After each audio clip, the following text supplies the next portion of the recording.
Bonjour à tous. On dit souvent que le Parti socialiste belge est un des partis en Europe les plus corrompus au monde. Et cette nouvelle news explosive ne va pas contredire ce fait, vu que là, on a quasiment un scandale d'État en vérité. Des accusations qui vont éclabousser le Parti socialiste belge euh, dans sa section anderlechtoise de corruption, de favoritisme, de clientélisme au sein du foyer anderlechtois. Et qui va surtout toucher un échevin en particulier, Lofty Mostefa, qui est échevin de plein de choses à Anderlecht. Il y a des relations internationales, des logements sociaux, etc. C'est un échevin extrêmement influent, extrêmement puissant, qui est monté très rapidement et qui... Il y a même un article qui dit qu'il est en vérité plus puissant et plus important que le bourgmestre lui-même. Donc c'est pour vous dire l'importance qu'a cet échevin, qu'a Mostefa, dans la section anderlechtoise du Parti socialiste. Lofty Mostefa, président du fouillis anderlechtois, au cœur d'une affaire explosive. Le président du fouillis anderlechtois, Lofty Mostefa, PS, est visé par plusieurs graves accusations d'irrégularité et de favoritisme dans l'attribution de logements sociaux, ainsi que le parquet de Bruxelles enquête désormais sur plusieurs dossiers. Les réactions politiques se multiplient jusque dans la majorité communale, PS est maire engagé, qui ne tient qu'à un fil. Le président du foyer anderlechtois et échevin de PS du logement d'Anderlecht, Lofty Mostefa, est au cœur d'une affaire explosive, mêlant soupçons de corruption, favoritisme et enquête judiciaire. Depuis décembre 2025, une série de courriers anonymes dénonçant de supposées irrégularités dans l'attribution des logements sociaux vise directement le responsable socialiste. Entre soupçons de corruption, accusations de clientélisme et pression politique présumée, l'affaire a pris une nouvelle dimension après un reportage diffusé ce mercredi par l'émission Panneau de la VRT. La VRT, c'est la télévision publique flamande. Parce que ce sont les Flamands qui ont organisé ce reportage, parce que les francophones ne sont pas capables de faire du journalisme apparemment. Le parquet de Bruxelles a confirmé l'ouverture d'un quatrième dossier à la suite de cette émission. 3 enquêtes étaient déjà en cours, dont une instruction judiciaire, indique Laura Demullier, porte-parole du parquet. À la suite du reportage de Panneau, un 4e dossier a été ouvert. L'enquête est menée par le service central de lutte contre la corruption. Pour faire un petit topo sur la corruption en Belgique du Parti socialiste, c'est une vieille affaire. Ça remonte à longtemps. On a différentes affaires comme Augusta Dassault en 88 jusqu'à 98. Mais surtout, on a ce qui est plus ressemblant à l'affaire actuelle, ce sont l'affaire carolingienne, qui se passe à Charleroi entre 2005 et 2007, et qui va même toucher le bourgmestre, PS de l'époque. En gros, c'est une énorme fraude de logements sociaux qui va se dérouler dans cette ville, qui va avoir une répercussion nationale pour le coup. On a également l'affaire du CPS d'Anderlecht qui est liée du coup au foyer anderlechtois. On va voir un peu tout est entremêlé. Alors j'ai demandé à ChatGPT de me faire un petit topo, un petit résumé de cette affaire, vu que c'est une affaire assez complexe, qui touche à beaucoup de volets, avec énormément d'interliaisons entre plein d'autres affaires, de choses. C'est assez compliqué. On va faire un résumé très simple. Alors, chronologie des soupçons et affaires à Anderlecht. Année 1990-2000, installation d'un système politique local fort. Pendant plusieurs décennies, le PS devient la force dominante à Anderlecht, comme dans plusieurs communes bruxelloises populaires. À cette époque apparaissent déjà des critiques récurrentes sur le clientélisme électoral, les nominations politiques, les réseaux associatifs proches du pouvoir communal, l'influence politique dans les institutions sociales. Mais il s'agit surtout de rumeurs politiques ou de critiques d'opposition. En 2010 à 2017, climat général de méfiance envers les structures PS bruxelloises. Même si ces affaires ne concernent pas directement Anderlecht, elles jouent un rôle important dans la perception publique. En 2016-2017, le scandale du SAMU social. Le scandale éclate à Bruxelles autour du SAMU social. Jetons de présence abusifs, réunions fictives, rémunération opaque de dirigeants PS. Cette affaire provoque la démission de figures PS importantes, une forte suspicion envers les ASBL et structures sociales liées au PS bruxellois. En gros, le système social, c'est une ASBL qui s'occupait de l'accueil des migrants. À partir de là, beaucoup d'opposants commencent à parler d'un véritable système PS à Bruxelles. En 2018-2020, tensions croissantes autour du CPS d'Anderlecht. Durant cette période, le CPS d'Anderlecht grossit fortement. La pression migratoire et sociale augmente. Les aides énergétiques et revenus d'intégration explosent après le Covid. En interne, selon plusieurs témoignages révélés plus tard, les assistants sociaux dénoncent un manque de contrôle. Certains parlent déjà d'intervention politique. Les procédures deviennent de plus en plus désorganisées, mais rien n'éclate encore publiquement. En 2021, premier gros scandale administratif à Anderlecht. Trafic de faux documents à la commune. Le parquet ouvre une enquête majeure pour corruption publique, faux documents, organisation criminelle, blanchiment d'argent. Les enquêteurs découvrent un trafic de faux annexes 19 bis, de faux permis de conduire, des fonctionnaires communaux corrompus. Selon le parquet, le système existait depuis au moins 3 ans. Certains employés recevaient entre 1200 et 1800 euros par document frauduleux. La commune estime alors environ à 1900 faux documents délivrés, plus d'une centaine de faux permis de conduire. Cette affaire marque un tournant. Les critiques ne parlent pas seulement de mauvaise gestion, mais d'un environnement administratif où la corruption devient possible. Le bourgmestre PS, Fabrice Kums, est critiqué pour son manque de réaction publique immédiate, sans être personnellement inculpé. En 2022 à 2023, multiplication des critiques internes. Durant ces années, des travailleurs sociaux commencent à dénoncer anonymement le fonctionnement du CPAS. Plusieurs inspections signalent des lacunes administratives. Des critiques émergent sur les aides d'énergie distribuées trop facilement. Le contexte de crise énergétique aggrave la situation. Les aides sont distribuées massivement, les contrôles deviennent plus faibles. En novembre 2024, explosion du scandale du CPAS. L'enquête Panot. Première enquête Panot, du coup. L'émission flamande Panot diffuse un reportage choc sur le CPAS d'Anderlecht. Les journalistes infiltrés montrent qu'il est possible d'obtenir des aides sociales sans vivre à Anderlecht, d'utiliser de fausses adresses, de recevoir des milliers d'euros sans contrôle sérieux. Le reportage révèle aussi des aides d'énergie distribuées à plus de 5000 personnes sans vérification suffisante, des dossiers incomplets, des assistants sociaux débordés, des soupçons de favoritisme politique. Le scandale devient national. Fin 2024, audition politique et crise ouverte. Les anciens présidents PS du CPAS, Mustafa Akous et Lofti Mostefa, sont auditionnés au Parlement fédéral. Ils reconnaissent des dysfonctionnements, un manque de contrôle, mais nient un système organisé de fraude et un clientélisme structuré. La ministre PS, Karine Lallieu, est aussi fortement attaquée publiquement. 2025, confirmation officielle des manquements. Audit fédéral. Un audit confirme des procédures inexistantes ou dépassées, une supervision insuffisante, des contrôles très faibles, une mauvaise justification des décisions et de mauvaise utilisation des fonds fédéraux. L'auditorat du travail poursuit son enquête. À ce moment-là, l'image d'Anderlecht devient pour beaucoup le symbole des dérives des structures sociales politisées, d'un mélange entre désorganisation, clientélisme et culture d'impunité.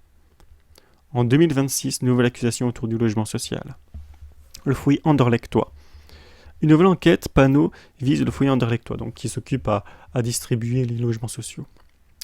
Les accusations portent sur du favoritisme, des interventions politiques, des passe-droits dans l'attribution des logements sociaux. Des responsables liés au PS sont cités médiatiquement. À ce stade, il s'agit surtout d'accusations journalistiques. Les responsabilités pénales ne sont pas établies. Ce que cette chronologie montre, en 1990 à 2015, soupçon de clientélisme des réseaux politiques. En 2021, première affaire pénale lourde dans l'administration. En 2024-2026, crise ouverte du CPAS et soupçon de système généralisé. Parce que ce qu'on va voir, c'est que le système, ce n'est pas uniquement quelques cas individuels par-ci par-là. Ça a fait un vrai système de corruption, un vrai système clientéliste, un vrai système mafieux en vérité. Stéphane Gerbus nous dit « Des Bruxellois attendent parfois 15 à 20 ans pour un logement social. Pendant ce temps, le reportage classant de la VRT sur le foyer anderlechtois évoque des soupçons de favoritisme autour de Lofti Mostefa, Plus troublant encore, une ancienne secrétaire affirme qu'il lui aurait été demandé d'imprimer des tracts électoraux au foyer pendant les heures de travail et de contacter certains bénéficiaires avec un message hallucinant. On vous a aidé, à votre tour de soutenir le président. J'ajoute, vu que moi-même j'ai rencontré à plusieurs reprises Mostefa, ce magnifique Lofty Mostefa, qui est un sale type. Hein. Dès que tu le vois la première fois, tu comprends directement que c'est un faux cul et que c'est une tête à claque en vérité. Hein. J'avais juste envie de le frapper personnellement. Alors d'ailleurs, Mostefa fait le tour des mosquées et des iftars pour récolter des voix. Ça, tout le monde le sait, c'est un secret de Polichinelle. Il est complètement clientéliste et il est à fond derrière la communauté maghrébine d'Anderlecht. Ça, tout le monde le sait.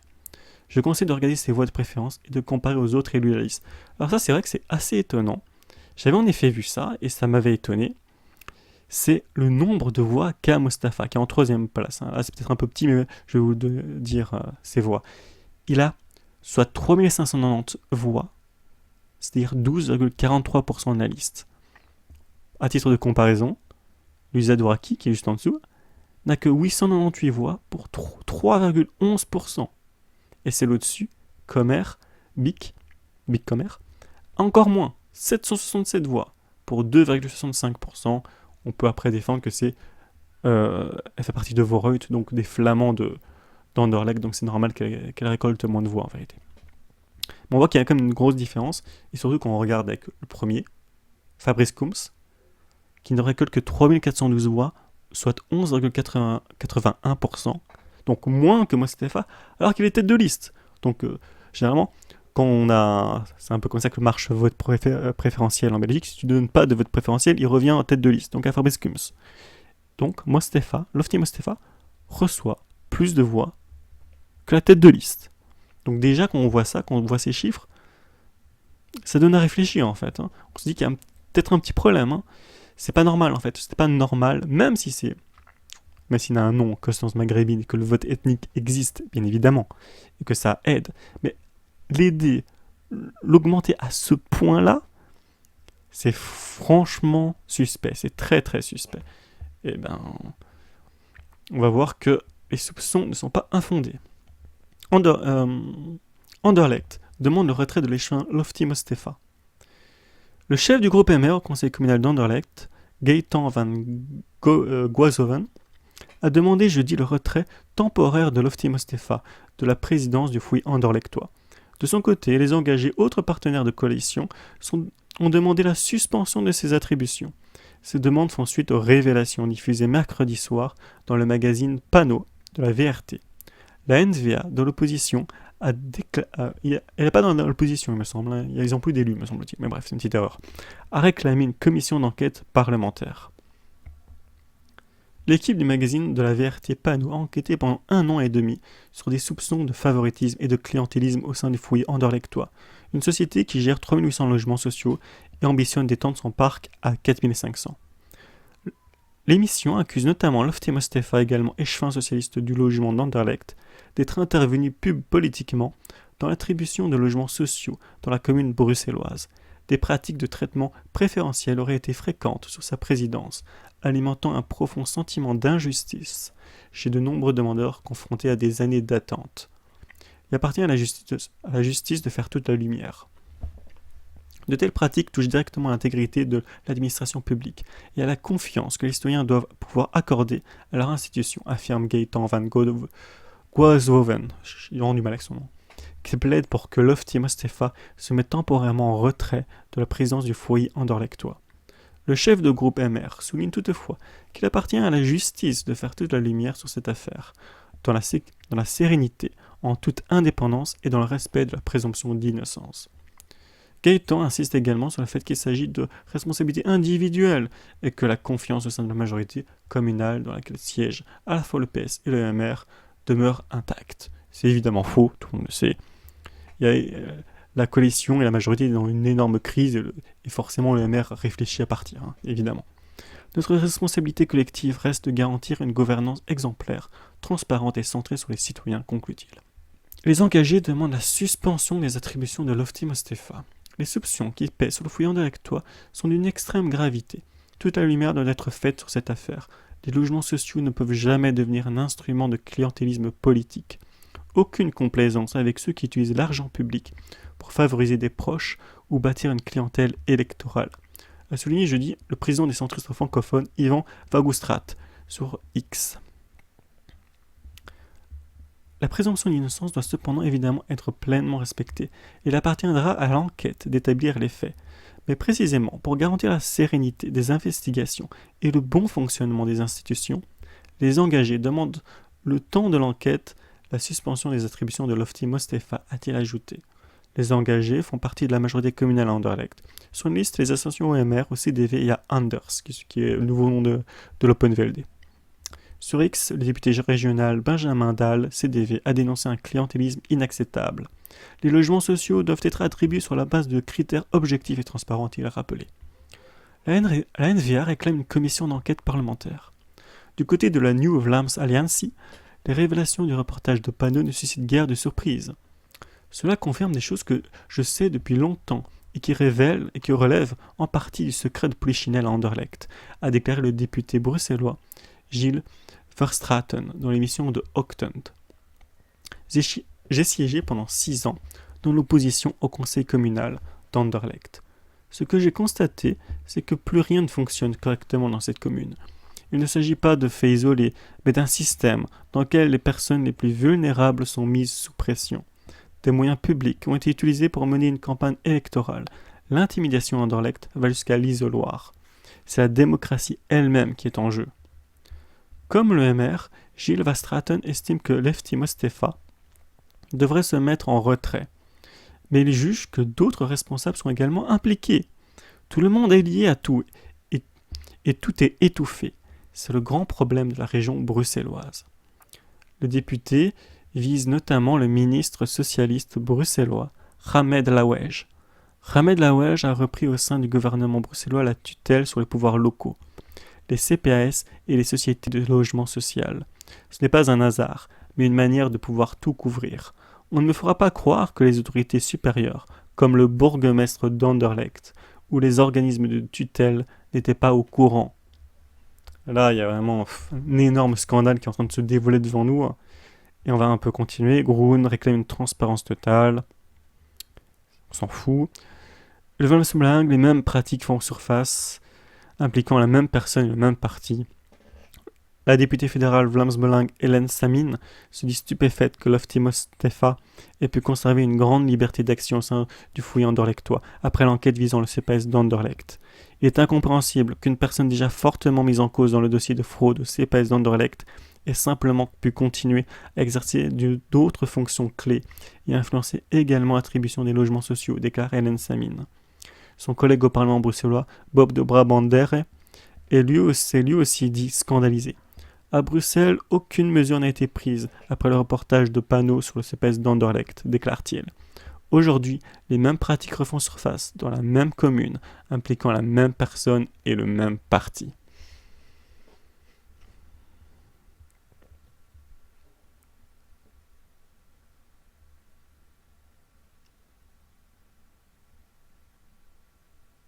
Alors il y a d'autres informations qui sont assez intéressantes. Je n'ai pas tout relire, parce que ça se répète beaucoup.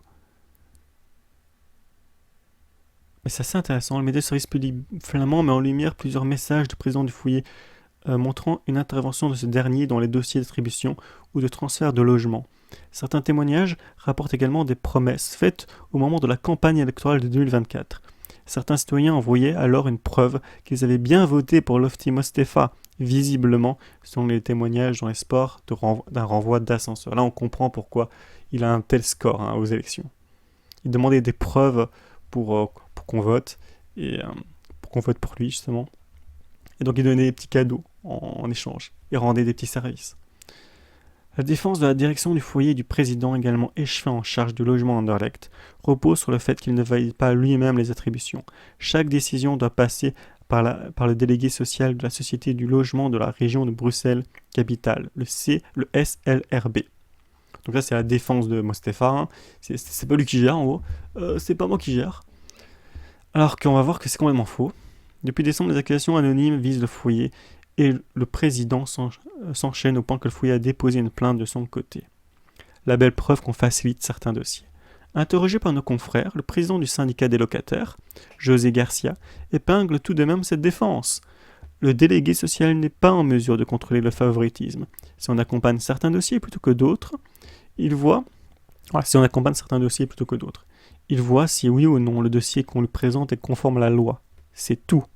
Les éléments qui lui sont présentés par la VRT sont pour lui la belle preuve qu'on facilite certains dossiers plutôt que d'autres. Qu'il y a magouille ou pas magouille dans l'attribution finale, ce responsable ne doit pas faire ça, à savoir s'impliquer autant dans les dossiers.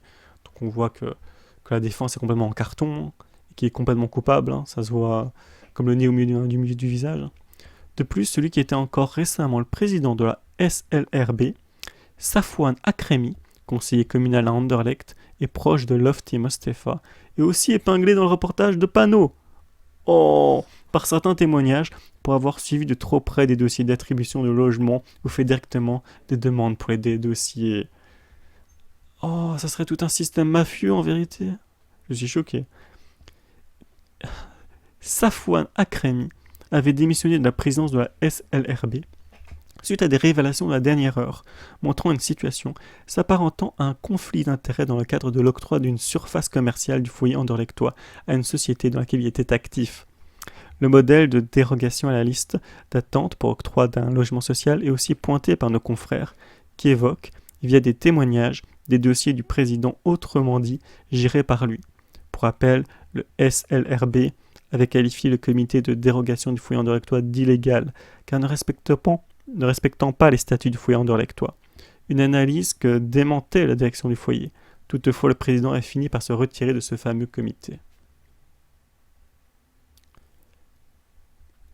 Voilà, il y aura une commission d'enquête qui va sans doute arriver au Parlement. Mais cette affaire n'est pas récente en vérité. Là, on voit déjà que durant l'affaire du CPAS en 2024, Mostefa était déjà impliqué. Et pas d'une manière très gentille et très angélique, on peut le dire.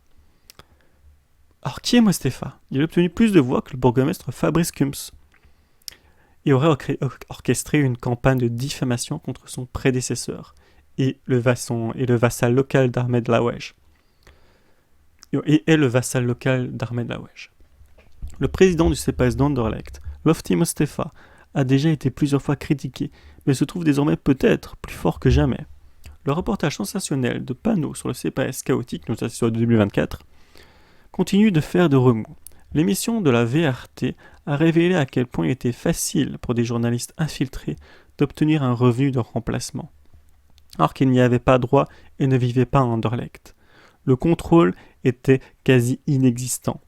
De plus, des travailleurs sociaux ont témoigné de l'énorme quantité de dossiers qu'ils doivent traiter, des relations tendues avec des bénéficiaires et de la manière dont le président du CPAS n'hésite pas à intervenir personnellement dans certains dossiers pour les accélérer. Cela ne devrait se faire que dans des cas exceptionnels, mais au CPAS en Anderlecht, le clientélisme semble être la règle. Président des jeunes PS bruxellois, l'homme qui dirige actuellement le CPAS d'Anderlecht s'appelle Lofty Mostefa. Donc ça, c'était quand il était président du CPAS d'Anderlecht. Selon les auteurs du reportage, le clientélisme perdure sous sa direction. L'homme politique PS siège au conseil communal depuis 2012 et devient en 2019 vice-président du conseil d'administration de la STIP. Un an plus tard, il devient président de la société de logement social Anderlecht Hard. Et depuis juin, il est également président du CPAS d'Anderlecht. Au sein du PS bruxellois, également, son nom circule tôt dans sa carrière politique. Lorsque Mostefa devient en 2013, pour une seule année, président de la section jeune du PS bruxellois, du JS, il a utilisé cette fonction comme cela arrive souvent, comme un tremplin, explique une source PS. C'est quelqu'un qui fait preuve de beaucoup d'ambition. Il n'y a rien de mal à cela. Mais des questions se posent sur la manière dont il a gravi les échelons au sein du PS local. Love him or hate him, mais il est maintenant le numéro d'un socialiste à Anderlecht, source anderlechtoise. Après des passages comme assistant parlementaire et chef de cabinet du président du CPAS de Saint-Josse, Luc Frémal, Mostefa, espère en 2018 progresser dans la hiérarchie locale. Dans la perspective des élections communales, il fait tout son possible pour obtenir le plus de voix de préférence possible, depuis la 13e place sur la liste. Ça, c'était en 2019, me semble-t-il. Dans l'espoir de prétendre à un échefinat. Mostefa sait qui sont ses concurrents. Quels collègues de son poids se battent pour un échefinat. Il vise Mustafa Akous. Celui-ci a déjà une législature d'échevins derrière lui. En tant que nouvelle recrue, Mostefa espère prendre la place de l'ancien Akous, qui siège alors depuis 18 ans au conseil communal. Lors de cette campagne, Mostefa n'hésite pas à recourir à des moyens peu orthodoxes, selon plusieurs sources. Il s'agissait de plusieurs actions diffamatoires, explique une source anderlechtoise. Ainsi, il a fait recouvrir les affiches d'Akous par ses propres affiches de campagne. Bon, on va dire c'est pas très méchant non plus. Bon. Mais le summum a été une vidéo d'Akous qui aurait été diffusée sous l'impulsion de Mostefa dans la période précédant le scrutin. Sur les images, on voit Akous à une fête de la section locale du PS. Il est déguisé en femme. Cette fête peut être décrite comme du socialisme à l'ancienne, une manifestation populaire, explique une source. Mais un échevin d'origine marocaine, déguisé en femme, cela touche une corde sensible chez certains membres de la communauté arabe. À l'approche des élections, la vidéo est envoyée à pas moins de 15 000 adresses électroniques, selon la capitale. Crise du Covid et énergétique, bien que Mostefa ait obtenu le quatrième meilleur score de la liste lors de ses élections communales, il obtient 64 voix de plus qu'Akous. Il n'est pas récompensé par un échefinat, mais doit se contenter de la présidence de groupe. Akous ne décroche pas non plus d'échefinat, mais obtient la présidence du CPS. Même à cette époque, l'atmosphère au sein du CPS local est plutôt turbulente. Je vois Akous comme un socialiste PS bruxellois typique de l'ancienne école, réagit une source anderlechtoise. À son arrivée, il a trouvé un système clientéliste qui existait depuis des années. Les gens viennent se plaindre et le président du CPS incite l'administration à examiner certains dossiers en urgence. C'est déjà le cas avant son arrivée. C'est bien sûr différent lorsque le président du CPS, un homme politique, s'oppose systématiquement aux décisions des travailleurs sociaux. Bien qu'Akous ait déclaré lui-même dans le reportage de Panneau que si on m'appelle clientéliste, je suis fier d'avoir aidé les gens, d'autres prennent sa défense. Une source anderlechtoise qui faisait partie du conseil communal lors de la législature précédente souligne le contexte. Akous a été à la tête du CPS pendant la crise du Covid et de l'énergie. Il a dû répondre à une certaine urgence, dit-elle. Mais maintenant, c'est Akous qui est sacrifié comme bouc émissaire depuis le reportage de Panneau, ajoute une autre source. C'est la stratégie du PS. Lorsque les choses sont révélées, il cherche un bouc émissaire. Alors là, je pense qu'on arrive un peu à mieux décortiquer tout ce qui se passe en vérité. On voit que ce n'est pas une affaire simplement individuelle. Mostefa ou pas Mostefa, Akous, Mostefa ou Wilmart ou qui vous voulez. C'est pas lié à ça. C'est un système. C'est un système politique qu'on peut qualifier de mafieux. C'est le PS local qui a créé cette sorte de mafia socialiste au sein de cette commune et dans plein d'autres communes. Il y avait également le cas à Charleroi, mais le PS est partout et partout où il s'incruste, il crée ce système clientéliste et mafieux en vérité. Et on voit que Akous a été sacrifié comme bouc émissaire dans l'affaire du CPS lors des révélations de Panneau. Et dans ces révélations de Panneau sur le foyer anderlechtois, ça va sans doute être Mostefa qui va être sacrifié. Mais au final, le résultat final, c'est que c'est toujours le PS qui gagne. Le PS, lui, restera indéboulonnable. Il continuera à faire de gros scores à Anderlecht. Et continuera à être corrompu à un niveau stratosphérique. Parce qu'il y a eu des tonnes d'affaires, comme je vous l'ai déjà un peu montré, des tonnes d'affaires qui lient le Parti Socialiste, qui montrent que c'est un parti corrompu jusqu'à la moelle. Mais les électeurs continueront à voter pour lui. Parce que ce sont des putains de bœufs.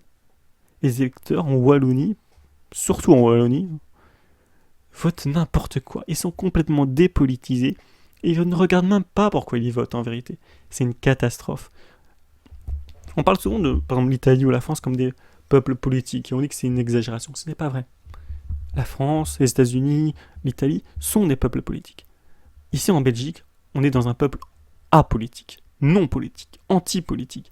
La politique n'existe quasiment pas, en fait. On n'en parle quasiment pas. C'est quelque chose qui est dans le décor, mais qui n'est quasiment pas un sujet, en vérité. Et c'est horrible. On voit qu'il n'y a pas de parti réellement d'alternance, réellement rationnelle, qui arrive à naître de ça, qui arrive à un peu bouleverser tout ce miasme. C'est toujours les mêmes partis mafieux qui arrivent à se préserver et à continuer d'exister. Alors que n'importe quel parti de n'importe quel autre pays en Europe, ce parti serait dégagé à la seconde. Un parti corrompu à ce point, il serait dégagé comme Orban en Hongrie a été dégagé. Mais pas en Belgique. Parce que le système est différent, il est beaucoup plus proportionnel, beaucoup plus consensuel. Il y a des alliances, des coalitions partout. Ben, vous l'avez vu, quoi. On a la gauche, à Anderlecht, la gauche, Parti Socialiste, qui s'allie avec le centre, les engagés, et avec la droite, EMR. Donc on a une coalition gauche, droite. Ça n'a aucun sens. Forcément, ça n'a aucun sens. Et forcément, ça tue la politique. Ça tue le combat politique. Un scrutin pareil. Parce que même, si on prend par exemple les scrutins en Scandinavie, ok, c'est très proportionnel. Mais il y a quand même, in fine, une confrontation entre la gauche et la droite. Là, ce n'est pas le cas. Là, c'est des sortes d'énormes coalitions. Ils sont juste d'accord pour s'opposer à l'extrême droite, c'est tout. C'est vraiment... Ça se résume à ça. Alors, il y avait un autre truc que je voulais vous montrer. Là, il y a un petit plan fait avec ChatGPT très sympa qui montre le favoritisme, la corruption, donc des témoignages accablants, instructions judiciaires en cours pour la corruption et évidemment des passe-droits. Et avec la citation de Zakous, je suis fier d'avoir aidé les gens. Donc ça, c'est sa vision de la corruption, on va dire. Avoir aidé des gens, oui. C'est la base de la corruption, mais c'est interdit en fait. Donc voilà, il y avait autre chose. Oui, en fait, je veux aussi dire un peu là... Je viens de m'en rappeler. Tout le foutage de gueule du PS en Anderlecht. Parce qu'il y a quelques temps, il a l'affaire Van Dijk. Ashley Van Dijk, c'est l'échevin de la propreté. Et il s'est fait épingler parce que il a tenu un dépôt clandestin près de chez lui. Donc forcément, c'est un échevin de la propreté et il s'allie lui-même. Donc ça fait une polémique. Et le PS s'est interrogé. Mais est-ce qu'on va le soutenir? Est-ce qu'on va l'aider? Est-ce qu'on va être solidaire de la majorité? C'est une discussion du PS, du coup. Bon, finalement, ils l'ont soutenu. Mais ils sont quand même... ils ont quand même honte de rien. Hein. Parce qu'à côté, on a Mostefa, qui est échevin, quasiment l'échevin principal du Parti Socialiste, qui est corrompu jusqu'à la moelle, dans toutes les affaires, dans tous les mauvais coups. Et pour un dépôt clandestin, ils font genre toute une affaire, ils font les effaroucher. Non mais quelle indignité, quoi. Quelle honte. Ce parti est pitoyable. Mais vraiment, il va falloir le dire. Je suis pas pro MR, hein. Pour moi les MR c'est un parti de merde aussi. Mais le PS est pitoyable. C'est vraiment honteux. C'est un parti qui n'a honte vraiment de rien. C'est vraiment fou. Bref. On reparlera de cette affaire lorsqu'il y aura de nouvelles choses, hein, de nouvelles news à se mettre sous la dent. Et à la prochaine.